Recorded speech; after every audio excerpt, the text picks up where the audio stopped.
Dahil matagal na kayo may lisensya, may tanong ako.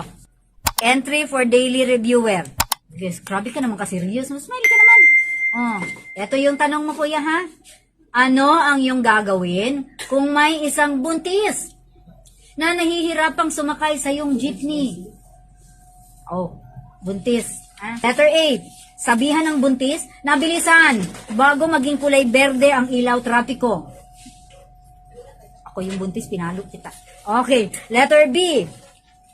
Patulungan sa mga pasahero ang sumasakay na buntis at paupuin sa nakasaad na upuan.